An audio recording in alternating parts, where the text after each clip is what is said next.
All right. Hello, everyone. My name is Camilla Cooper. I am one of the program managers for CalSoap Los Angeles. And this webinar is on all things financial aid. So we'll go over an overview of financial aid, what a financial aid package looks like, what the different forms of applications you can fill out, what free money you qualify for, and we'll have a Q&A at the end. Should you have any questions, feel free to use the chat box, and we can either answer them during our presentation or after. We'll have some time for that as well. Just so you know that this webinar will be recorded and uploaded eventually to our YouTube page, where you can go back and connect to it should you have any more questions. And then feel free to visit us at www.calsoapla.org to get more resources and more information on the programs that we provide. So let's jump in. We're so excited that you're here. Just a little bit about CalSoap. We are under the umbrella of CSAC, which is the California Student Aid Commission, and our fiscal agent this year is the East Los Angeles College Foundation. So shout out to them as they support us in helping you all understand financial aid. A little bit of our mission really is to help disadvantaged low-income students in Los Angeles have access to higher education resources, whether that be financial aid, whether that be college applications, whether that be life after high school. So maybe that's career technical, or that is just working. Like we're a program that encompasses all of those resources, utilizing our coaches to do that, which you see our photo, beautiful staff right there. So presenters for today, Nelita. So good afternoon. My name is Nelida. I am a student success coach at Crenshaw High School. It's been an honor working with this company. It's a really good place for students to reach out to. And I am a Cal State University Dominguez Hills alumni. Great, and I'm also Camilla Cooper, like I said earlier, one of two program managers for CalSoap LA. We oversee about 13 schools and 20-something coaches, and we're really excited to have you here tonight. So thank you for taking your time on a Wednesday to join our Zoom webinar. So let's jump right in. So there are 4 types of financial aid that makes up a financial aid package. There's scholarships, there's grants, there's work study, and then there's loans. And when financial aid offices compile your financial aid package, they start with scholarships. They always start with the free money, and then as they do the calculations for how much it would cost for you to attend college, then they move down to the things that have costs associated with them. So we're going to talk a little bit about each of these in our upside down triangle. So let's start with scholarships. So this is something you probably want to take a picture of. It is tons of resources, databases where you can go online, create a profile, and that database will send you scholarships. The national search site's on the left. Usually schools, universities have their own page specific to scholarships for the school that you want to attend. So if you're thinking about applying to 4 UCs and 4 CSUs, please look on their financial aid website under their scholarships tab to see what they have available for undergraduate students. Make sure to pay attention to if it's a one-time scholarship or over the course of the time that you'll be at those schools.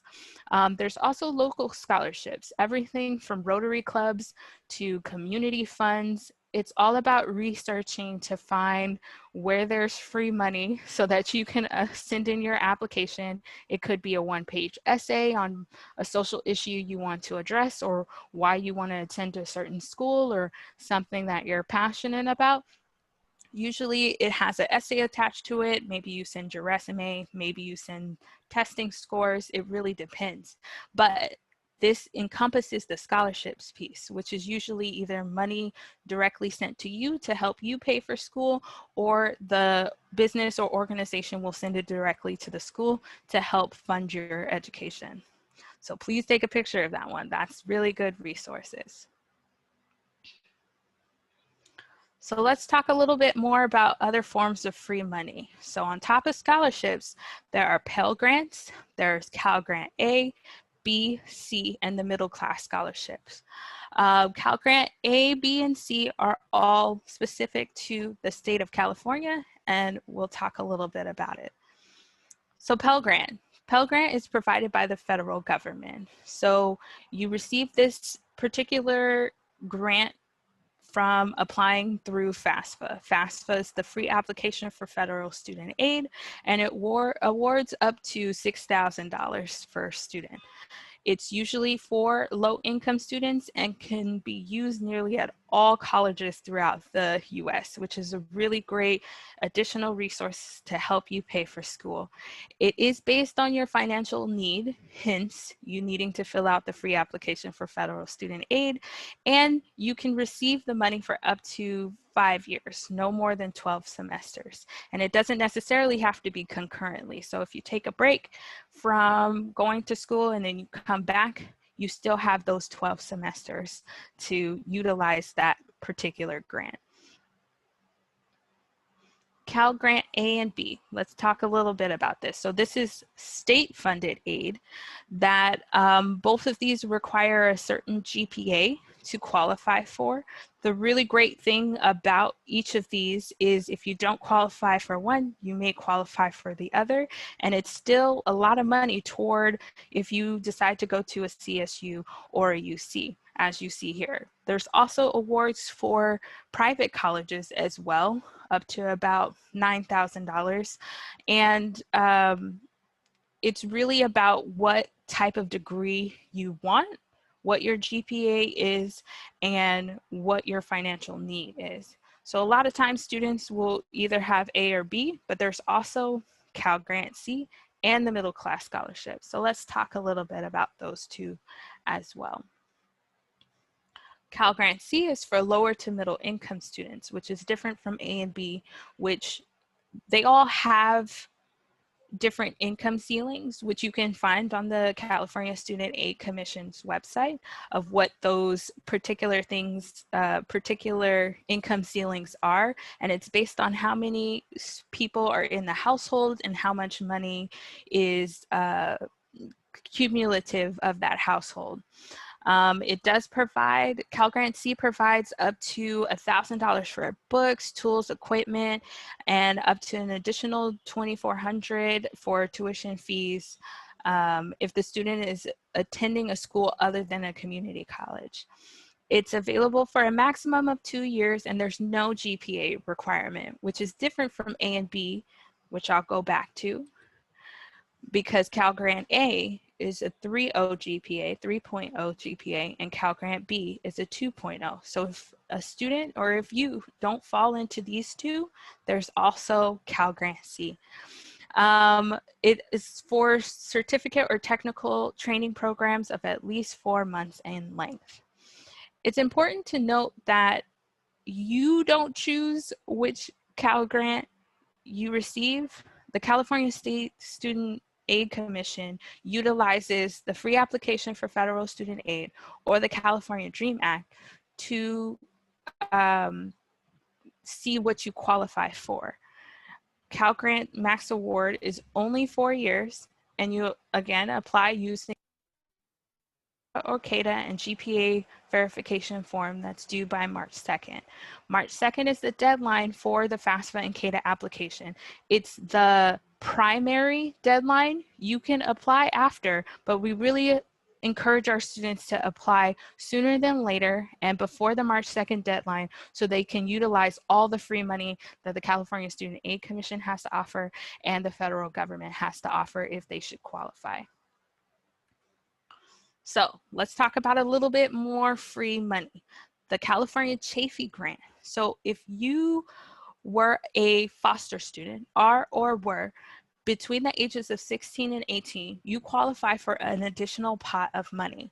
It's administered by CSAC through the agreement of the California Department of Social Services, and it's eligible to use in some schools outside of California. You just have to make sure, do your research to figure out if that's a piece of money that you can use toward maybe a school in Texas or in New York. You just have to find that out.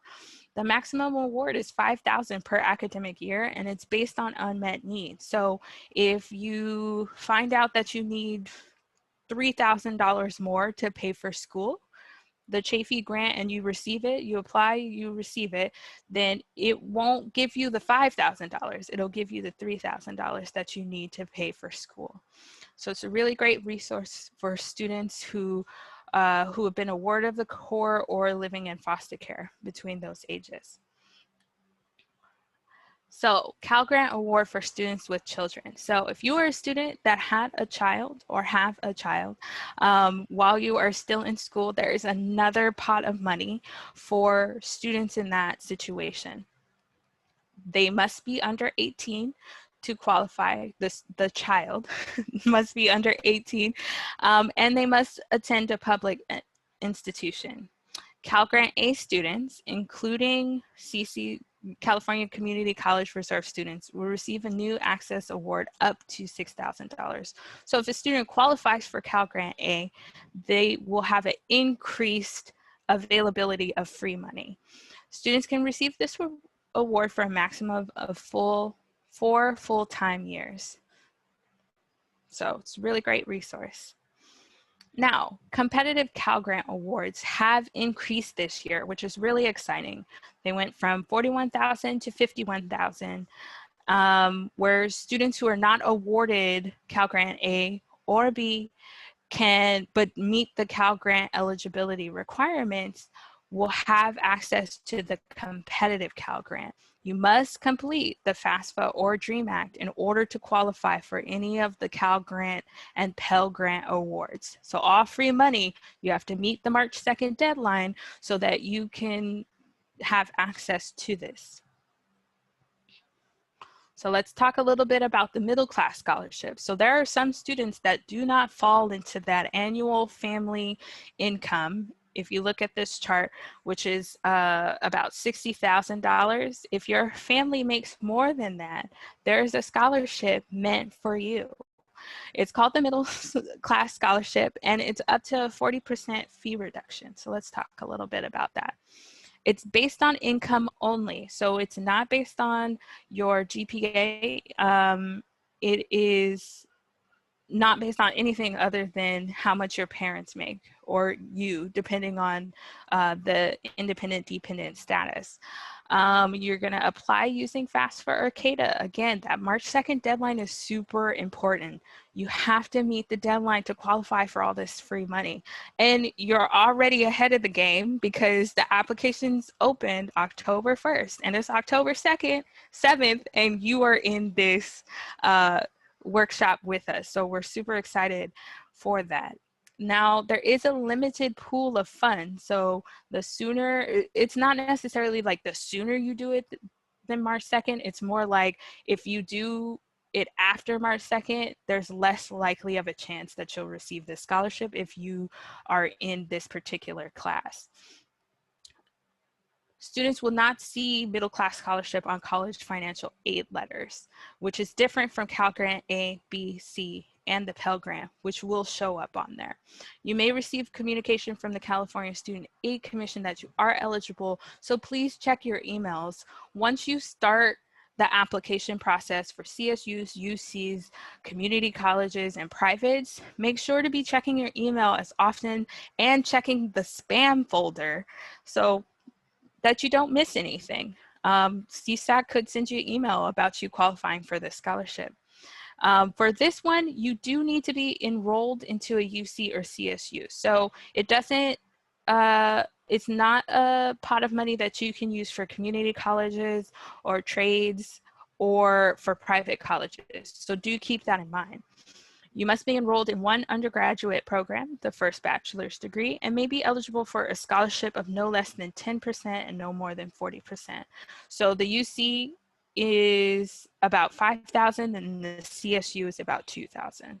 So you want to take that into consideration when you're thinking about not only where you would want to go to school, but also how much it costs for you to go there, and then how much aid do you foresee that you would have access to.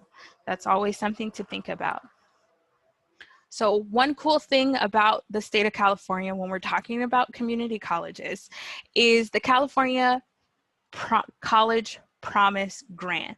So it's available to students who are California residents, and it's available for the California community colleges, which you see below in our wonderful photo of all of our wonderful local community colleges. Where you can utilize that money to pay, or your enrollment fees are waived.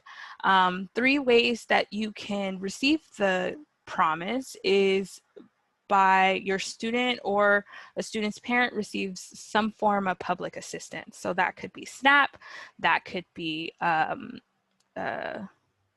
I'm blanking on the other word. There's another word. It'll come back to me. I'll let you know when I remember. You need to meet the household size and total income requirement, which you can find on the California College Promise website, which will have a graph of what those thresholds are, and demonstrate at least over $1,100 worth of financial need in order to qualify. So that means what classes you're taking, what school you're going to, and how much is on your FAFSA and CADA, and then what the financial aid office can do to support you in terms of free money.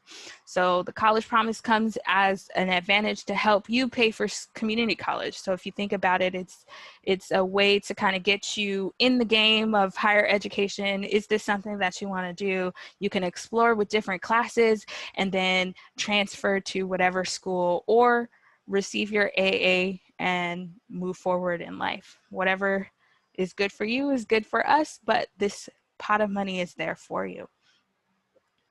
So which Cal Grant is best? Again, all Cal Grants are free money for college and do not need to be repaid, which is exciting news. It's like someone like, hey, go to college. You can do it. We believe in you. The system will award the most beneficial Cal Grant based on the student's need, qualifying factors, and type of institution. So whether that's a community college, a trade school, a 4-year CSU, UC, GPA, again, it's not something you necessarily have to worry about in terms of which one you want to choose. It's more like CSAC will make the best effort to get you the most money based on all of the requirements for the Cal Grant, the Pell Grant, and middle class scholarship and things. So with that said, I'll take a pause for the cause. Are there any questions?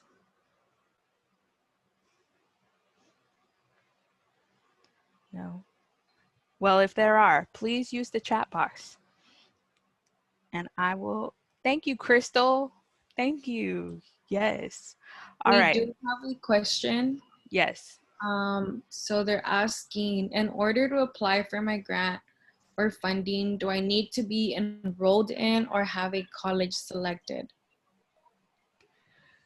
So can you repeat the question again? Because it sounds like there's 2 questions. Yeah. In order to apply for my grant or funding, do I need to be enrolled in or have a college selected? You don't need to be enrolled in yet. So because colleges wait till about April, May to decide who is going to be welcomed on their campus, what you do need to do is on your FAFSA and CADA, tell them where they want to send that information to. So if you know you're applying to 3 community colleges and 2 UCs, you'll put that in your FAFSA and CADA application, and that information will go to those schools. So if you are offered admittance into those schools, the financial aid department has your information to craft your student aid, your package, your financial aid package. So you don't need to, you do need to ask the schools to your application so they know where to send that information. And then on web grants, which Nalita, I think I need some help if you can walk me through it. Well, web grants is the online platform where you'll make an account, you'll get something in the mail, you'll make an account, and there you will put where you want to send your Cal Grant award. You'll accept it, and then you'll send it to whatever school you have decided that you want to attend. Yeah, that's right. Yeah, okay, got it. Any other questions? No, we're good. We're good. Okay. Okay. Good question. Also, thank you, Crystal and Brianna. So let's talk a little bit. So we've talked about scholarships. We've talked about the Cal grants. We've talked about Pell grants. We've talked about all the free money. It was all good stuff. And now let's talk about loans. Like when you hear loans, what do you think? Do you get excited? Sometimes, most times, people don't. But sometimes you need to take out a loan to pay for school. Sometimes, not all the time, just sometimes. And there's different types of loans that you and your family would want to know about before you decide to accept or deny loans that are offered to you from the financial aid department. So, subsidized loans. Subsidized loans are when the government pays the interest on the loan while you're in school. So one of my coaches made a really good example. Subsidized loans is like if you could think about an umbrella.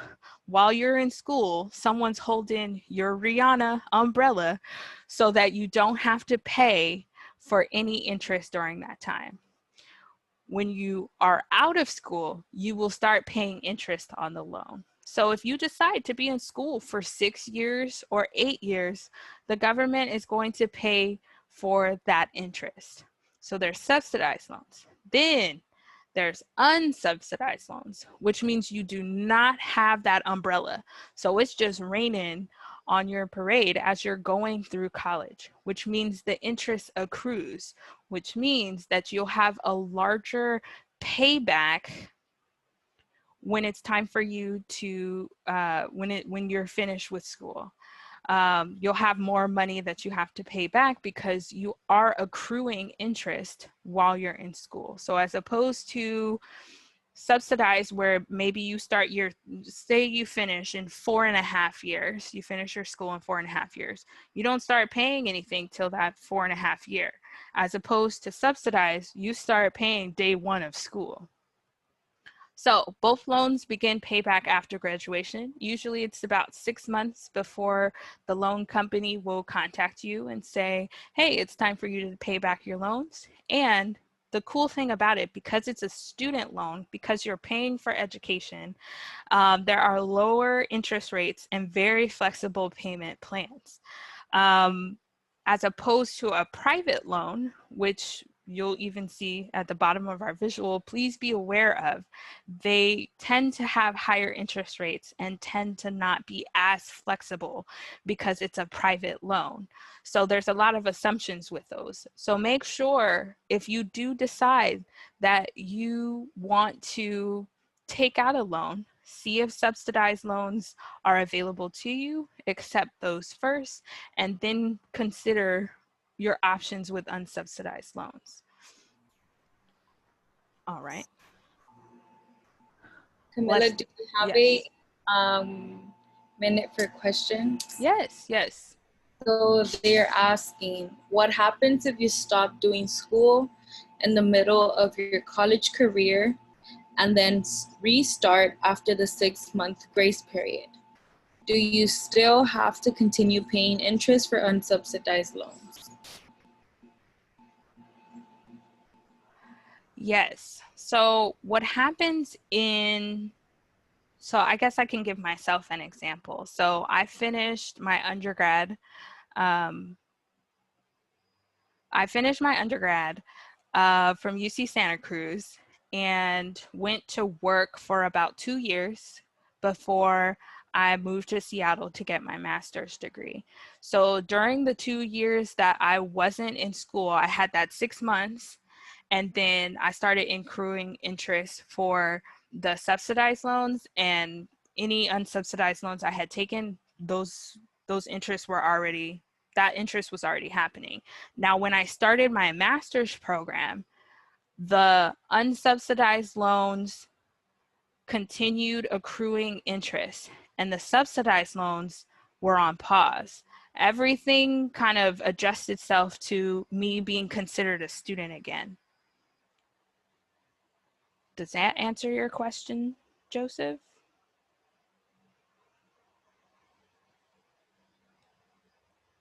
Continue paying interest for unsubsidized loans. So yes, you do have to, for subsidized loans, you would still be paying interest for your subsidized loans until you're back in school. And then those would be on pause because the idea is that you're in school and so you're learning. So the government is going to pay for them.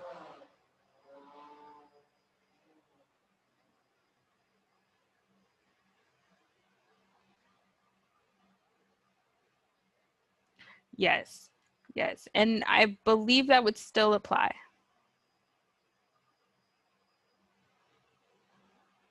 Okay. All right. So let's talk about parents' loans. Let's talk about parent loans. So with parent loans, if you receive your financial aid package and you find out that you still don't meet the financial needs of you paying for school, maybe you did take out a subsidized, maybe you did take out a unsubsidized, or maybe you don't want to take out any loans, you can also potentially qualify for a parent loan. So with the parent loan, that means that your parents, your guardian, will take financial responsibility and take out a loan for you to go to school. They must pass a credit check, may borrow up to total cost of attendance, and it is unsubsidized, which means that it accrues interest while you are in school. Payback begins immediately. There is no 6 months grace period for your parents. As soon as you are no longer in school, those loans kick in for your parents to pay. There are low interest rates, and although maybe they're not as low, they're not as high as a private loan, we want to caution you in taking out parent loans because it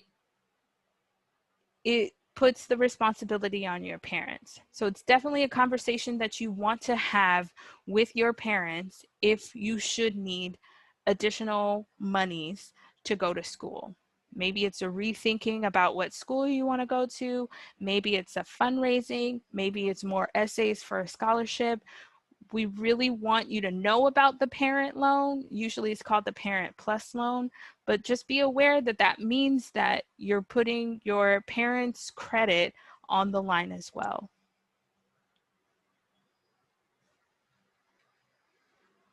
So Nalita is going to talk about financial need. Yeah. Okay, so what is financial need? So what we have here is the cost of attendance minus the expected family contribution, which will equal the financial need.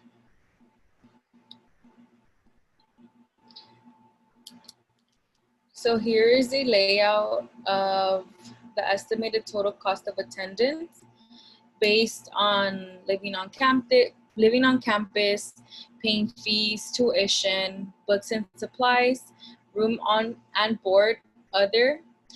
So we have a layout of community colleges, and then we have a layout of the Cal State universities, University of California, and California independent colleges. So as you can see, it's a very big difference from a community college, which is $14,000, to an independent college, which is $74,000. So that's a very big amount of numbers. Then EFC, this is our favorite. We love talking about EFC.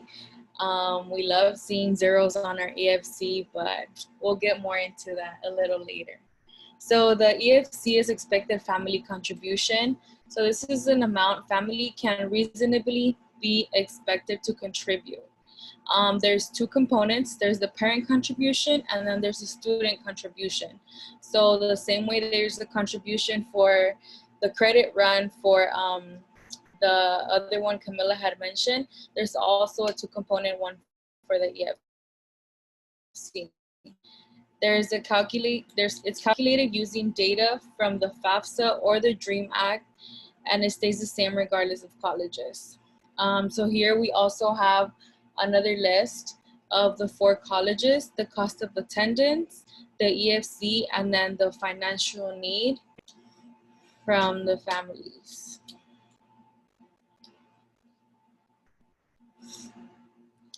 Now the big question is, how do I apply?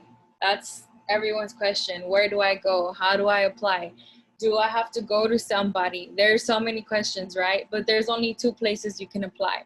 FAFSA, which is for you as citizen or eligible non-citizens, and then DREAM Act, the AB 540 eligible, or if you have no social security number. So these applications are based on student citizenship, not on your parent's status. So it's all depending on you. It doesn't really affect you if your parents don't have a status.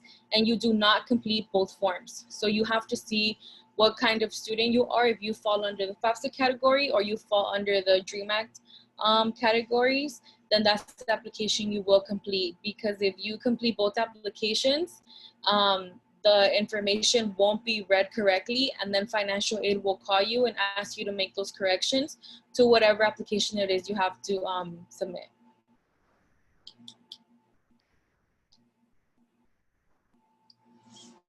So the free application for federal student aid offered. This is known as the FAFSA.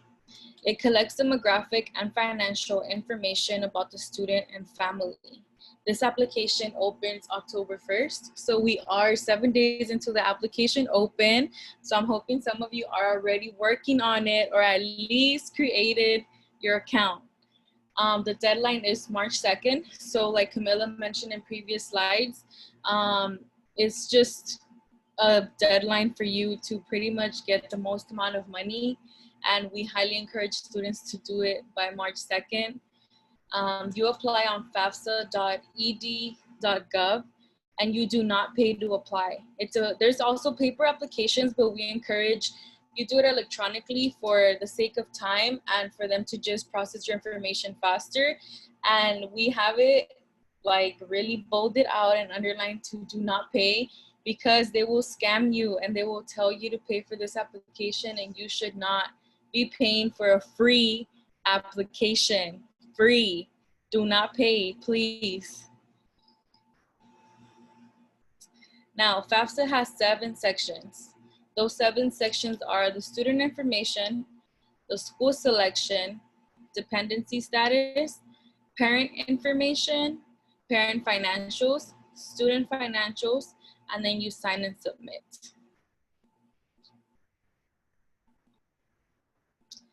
And how to apply. Once again, you apply on fafsa.ed.gov, or you can also apply it through your phone. You download the app Federal Student Aid, and it's also an easy process that way. I see someone has their hand up. I don't know who it is. Did you catch that, Camilla? No, I didn't. But if you do have a question, please put it in the chat box and we can answer it. Yes, thank you. Okay, the DACA and the DREAM Act. So the DACA is a federal law. It protects individuals who came to the U.S. as children from deportation. It's valid for 2 years. It's subject to renewal. It issues social security numbers only for work. It is not to be used to complete FAFSA. So some students come in with their social securities, but it does show the way we have the picture on there. It's only authorized for working. So they get confused and they come in saying, well, I have working social security card. These are my numbers. Can I do the FAFSA? And the answer to your question is no, because like it states, it is only for work. So you won't use those numbers to complete any of the applications. And then there's the California DREAM Act, which is a state law. It gives undocumented students in California access to state level financial aid. And DACA is not required to complete the California DREAM Act application. Now, the California DREAM Act application. You must be AB 540 eligible, which we will cover in the next slide. It allows for students to apply for state-funded aid, including Cal Grant, Board of Governors fee waiver, state university grants for CSUs, and other public institution awards. Like I've mentioned, if you do the California DREAM Act, you do not have to file for a FAFSA. You complete the California DREAM Act application in the website listed below. So if you feel like this is one of the applications you will complete, you can always take a picture of this because this website is a little longer. It is also the same deadline as the FAFSA. So by March 2nd, you can also do the Cal Grant because it's also the deadline. And it is determined if dependent or independent student and is a deferred action. DACA applicants should also file for DREAM Act application.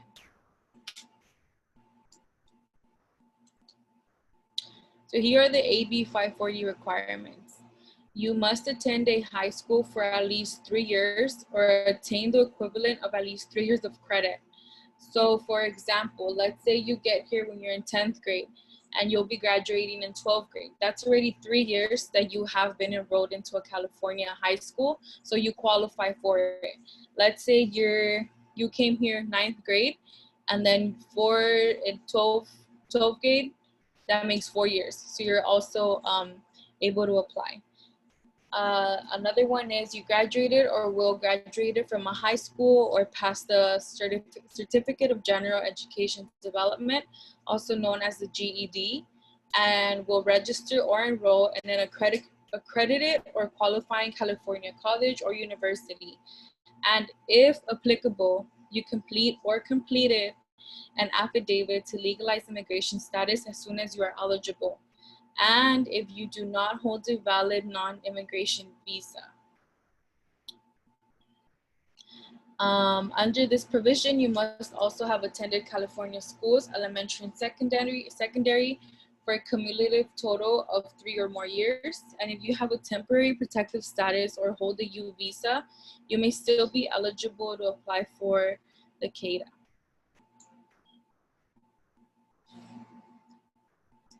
Another one that's been added has been the SB 68.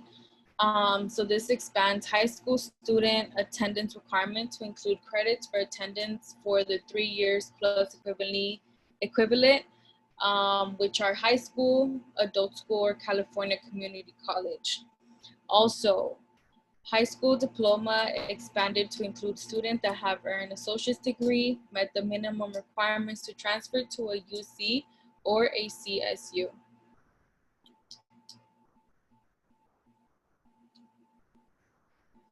Dependent or independent. You must answer yes to at least one question to be considered an independent student. So this picture here shows some questions that do show up in your FAFSA when you do the application.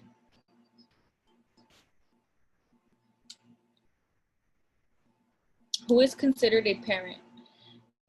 So for this one, it's biological or adoptive parents.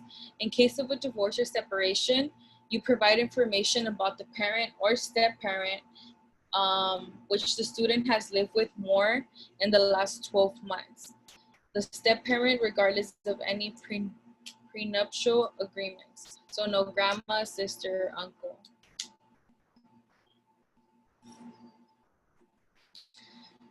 This is a question that a lot of students have. So who is my parent on the FAFSA or CADA? Here we do have an image, and pretty much you get to see if you ask yourself, are your parents married to each other? If it's a yes, then you provide the information for both parents. If it's a no, you're gonna go with, do your parents live together? If it's yes, you report information for both parents, even if they were never married, or divorced, or separated. And if it's a no, you will go with the question, did you live with one parent more than the other over the past 12 months? In the case of a yes, you'll report information on the FAFSA for the parent you live with the longest. If it's a no, you report information on the FAFSA for the parent who provided more financial support over the last 12 months or in the last year you received support. Lastly, another question is, has this parent remarried? If yes, you also report information for your step-parent on the FAFSA. And if no, you do not need to report additional parent information.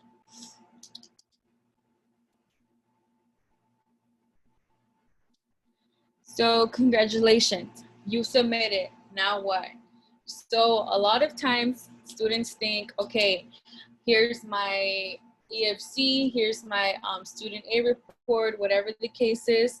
They think they are done, but they're not. So you do have to check your email.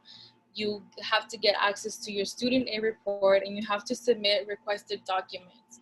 One thing I do recommend students to do is sync your phone with the email that the school has provided with you. Also, if you did create an email specifically just for college stuff, I would suggest you put your notifications on. Always check your trash or your spam folders because your emails do tend to go in there. A lot of colleges or universities have apps that you're able to check, like portals and stuff like that. So I recommend you also download those because you will be getting information in your emails. Another thing is the to-do list. That is very important to check because let's say they send me an email about my financial aid. Okay, I didn't get to it, but my to-do list does have it and I'm able to see it when I log into my portals and stuff. So there's a constant reminder on there. It lets you know exactly what you're missing, what kind of paperwork you need to submit, and the date you need to submit it, and what office needs that paperwork. So it's very important that you do check that stuff because you don't want to miss out on a great opportunity and going into a university and pretty much not being admitted just because you missed the deadline. That's something we don't want to see happen.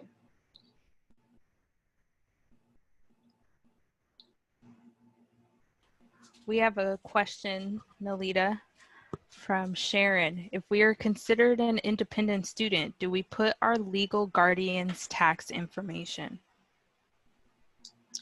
So correct me if I'm wrong, Camilla, but when we do the financial aid piece together, it asks us whether you're independent or dependent. If you're independent, they only ask you for your information and your information only. So you won't have to put in any parent information. But if you put that you're dependent of someone, then yes, you will have to put in your legal guardian's tax information. Yes, so these questions are for FAFSA and CADA to decide if you are dependent or independent.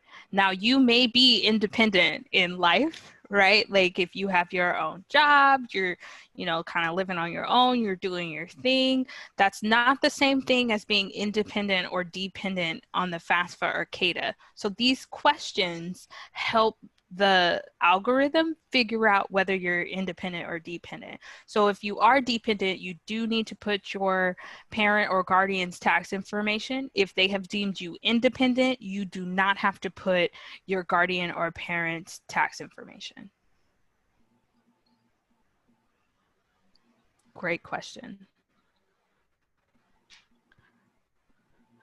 All right, so let's talk a little bit about summer melt. I know the summer this past summer was very interesting. And we just want to make you aware of what has happened in summers past. So summer melt is this idea that when students that are college bound, they've like told the school, yes, I'm going to be there. Yes, I want to go. Sometimes they don't make it to September. They don't make it to September because maybe they don't check their email, or maybe there is documents that they need to be sent, but they forget to check their email because they're enjoying their summer. They're like out at the beach before COVID. This was before COVID. They were out at the beach. They were hanging with their friends. They were saying goodbye. They were having all these really great experiences during the summer, and they forgot to follow up with the school. So sometimes the school will say, well, you didn't turn in the paperwork, so I guess you're not coming. Or like a student gets kind of nervous and it's like, oh wait, is college really what I want to do? Or like, maybe I'm a little nervous, maybe I'm a little scared. So summer melt is a phenomenon, and it's been deemed summer melt. That's what it's called.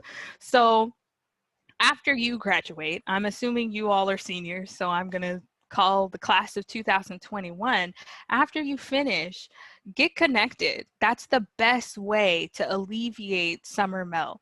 Get connected to college mentors. Maybe there's students that you know that are already in college, or maybe your family members are in college.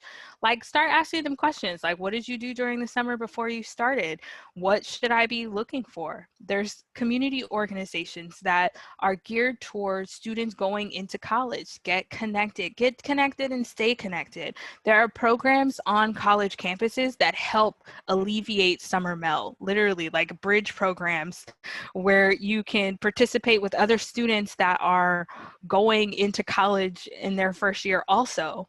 And so you can make some friends, make some connections, figure out what clubs are there, all those. Please check your email. Check your email. I would recommend that you have an email specifically for college, not your LAUSD email or Pasadena Unified email or San Gabriel Unified email. No, your Gmail, AOL, Hotmail, sbcglobal.net, whatever, like a separate email for your college experience so that you never miss an email. You got to check regularly and respond promptly. Usually there is some kind of deadlines if they're asking if they, meaning the college you're applying to, or that you've decided that that's where you want to go, they'll want you to reply within a month's time or sometimes 2 months time. But if you don't check your email the whole summer, you're not going to know. One thing to really think about when you have decided that it's the school you want to go to, understand your finances. Understand your finances, your parents' finances. Please have that conversation with your parent or guardian, and the true cost of education. Because yes, we talked about estimated family contribution. We talked about the estimate of what a community college would cost, a UC would cost, a CSU would cost.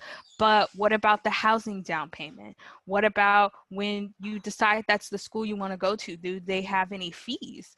Answering those questions. If you are gonna move, how much is that really gonna be? If you're in California and you're wanting to go to a school in Massachusetts, are you ready for the winter? Do you have your winter boots? Do you have your winter coat? Do you have your gloves? Do you have your face shield? Because it's like below zero and it's really cold out there. So making sure you understand that if you do decide to go to this particular school, have you considered all the financial costs, not just the initial costs? It's kind of like when you buy a car. There's the sticker price, but then there's also registration. There's the fees. There's the taxes. They don't even tell you about the taxes. Okay, so you want to consider, and then the maintenance after you've bought the car, your insurance. So you want to think about all the financials associated outside of just the sticker price of school. Again, the deadline is March 2nd. I will be saying that till I'm blue in the face until it's March 2nd. And then on March 2nd, I'll be like, it's today, because it is. That is the day. That is the day you should already have submitted your FAFSA or CADA. You've already had it signed. You already had it delivered. It's done. It's processed. And should you be pulled for verification, both with the FAFSA or CADA or from your school's financial aid office, you have completed those tasks as well. So again, we keep talking about this October 1st and March 2nd. You can start applying to CSUs and UCs as early as last Tuesday. No, I got that wrong. When was the first? Last Thursday. And it kind of think about it as doing it simultaneously. You fill out your UC, you fill out your Common App, you fill out your CSU, you fill out your private, and then you fill out your FAFSA or you fill out your CADA all at the same time, all those things. Because if you get it all out of the way in the beginning, then March 2nd, or you're like, oh yeah, November 4th is when the CSUs are done. You're like, yeah, I turned that in a long time ago. I'm good. I'm ready. Be ready. Stay ready so you don't have to get ready. That's what I say. Okay, so Camilla, there's a question that Yes. says, if the parent is getting financial aid for themselves, will that affect my daughter's financial aid? If a parent is receiving financial aid because they are in school, will that affect the financial aid or the EFC of the student? Yes. That's the question. Probably. I mean, there are questions in the parent section asking if anyone is in school. So if there's anybody else in the household that is in school, that's a question on the FAFSA and CADA. That's not in the parent section, that's in the demographic section. And then in the parent section, also in the student financial section, there are questions about where you're receiving your income from. So they'll ask you for W-2 forms, but they'll also ask you, are you getting any public services? Do you have any assets? Are you getting any money if you are in the military? So they do ask those questions. So it may be a part of their algorithm, their like mathematical equation. I don't think it will negatively affect the EFC of the student. It may actually be beneficial because then it shows that the parent is also in school, and that may actually be a plus.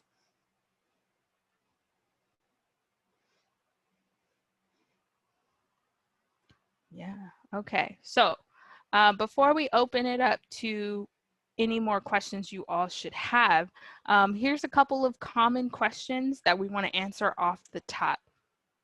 Do I need to submit my college applications before I send in my FAFSA or DREAM-ACT? No. Just make sure you submit your college applications by their specific deadline.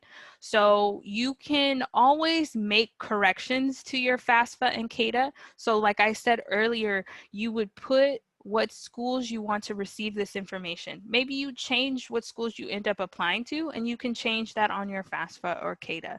But no, you don't have to submit the application for your college before FAFSA or CADA. Do all students need to take out loans? No, it really depends. Every student's situation is different.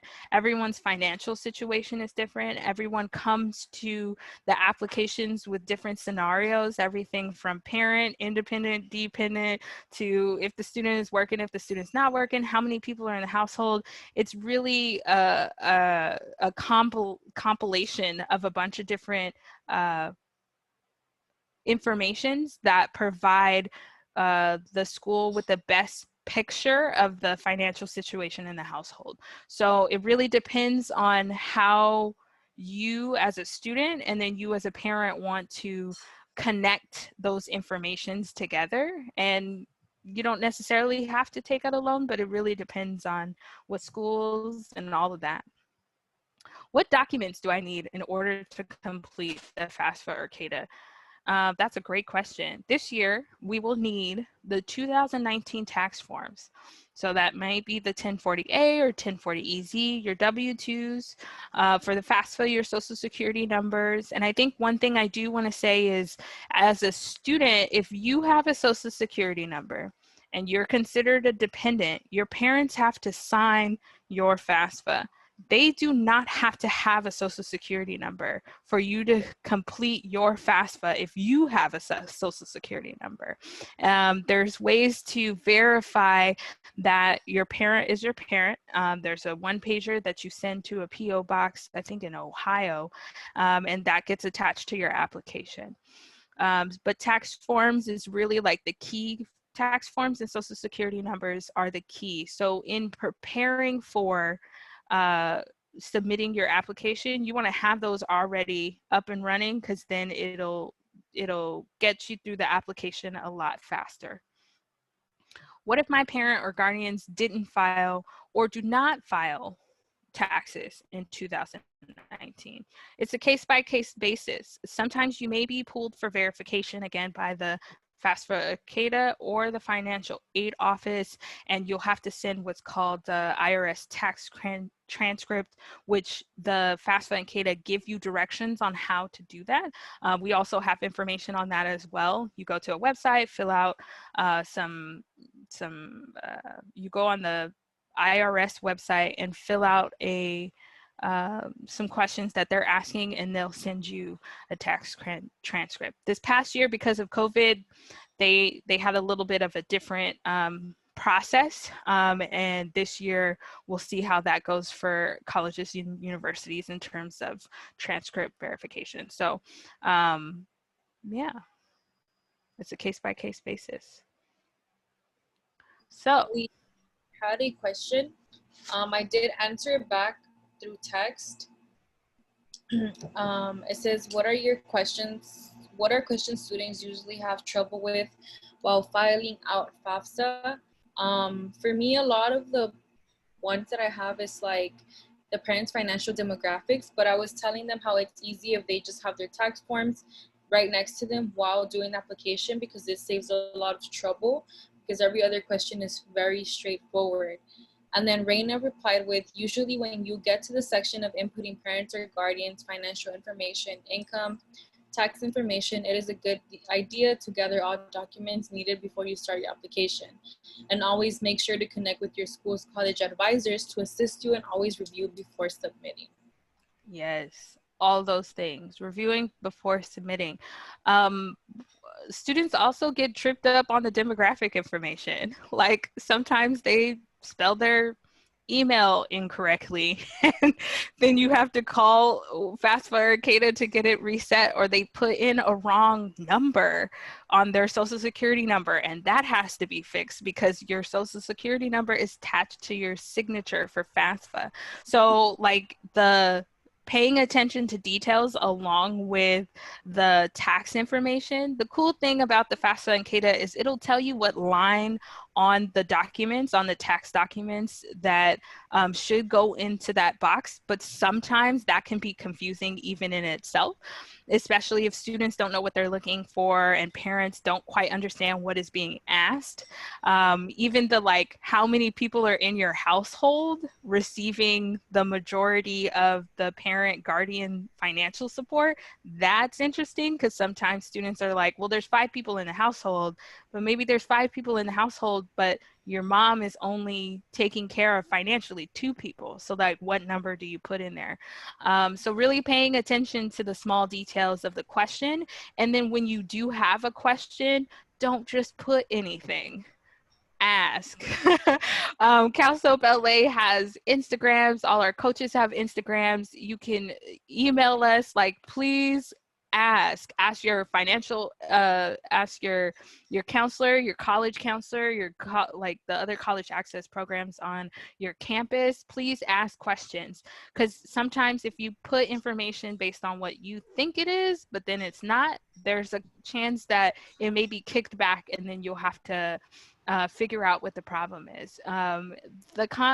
Although even in our presentation, we've talked a lot about all of the sections, right? And all of this, a lot of information. And we're always constantly learning as well as like staff of Cal Soap. And so you want to make sure to ask the questions. There's no wrong question. There's no incorrect question. It's just a question, and we're here to answer them for you. So yeah, the small details along with the tax information is what I would say. And also a really big thing is do not submit your application. You're like, okay, I'm done. I'm going to sign. My parents going to sign, submit. No, pause. Like, get someone that has done the application before, or that's like an expert, well, not an expert because we're still learning, like Camilla said, but someone that's very knowledgeable about the application to look over it. Because if you submit that, there's like mistakes, they will make you pretty much make corrections, and that's going to take a while. Mm-hmm. Yes. Any other questions?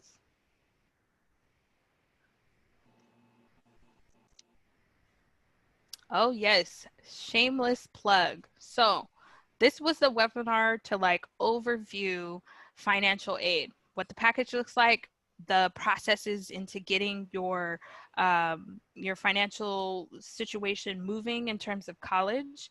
And we hold as CalSoap something called Cash for College, which allows you to meet with one of our coaches, Nalita included, to go through the application together. You'll have one person who will start to finish, if we can do it within that time frame, to help you get through the application, both FAFSA or CADA, English or Spanish. So should you need that, we have that available as well. So feel free. We're here to help.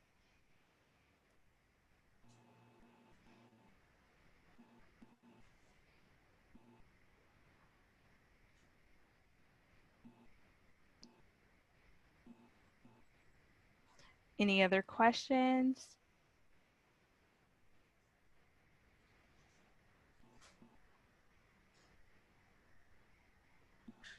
No? Well, thank you so much for your time. Let's connect. Hit us up on our website, on our Instagram, on our Twitter, our YouTube. At some point, again, this particular webinar will be online for you to come back to should you need another orientation to it. We have a series of webinars, everything from the UCNCSU applications to writing for free money. And you could look at all of our social media to find the next date to our next webinars, to our open times for you to get some support around your FAFSA and CADA. And also, oh my gosh, I forgot one thing. Let me plug our first year persistence program, which is basically, so when that summer melt that I was talking about earlier, we have two coaches which are in these pictures right here. Hector and Kim are our first year persistence program coaches, who during that summer and the first and second year of college, you can have a coach there to help you navigate this thing called higher education. Doesn't matter what school you're going to, but we literally have coaches here to support you through that transition. So not only are there resources on campus for you to engage with for support to get through your college experience, there's also an additional set of people that can help you, whether it be like you figuring out what financial aid looks like year 2, or if you want to move out of your housing because your roommate's not working out, or how do you figure out how to get free Scantrons, although I don't know if they do Scantrons anymore. When I was going to school, they were. Or places to get free food on campus. Like, these coaches who are also college students, who are also in the thick of it, can support you in that. So plug in that as well when you graduate, class of 2021. So yeah, feel free to hit us up. Thank you so much for your time and energy. Thank you for tuning in to a Zoom webinar on a Wednesday. Thank you for being proactive about the conversation about financial aid and college affordability. And you all have a great night. Good night. Yay! Thank you.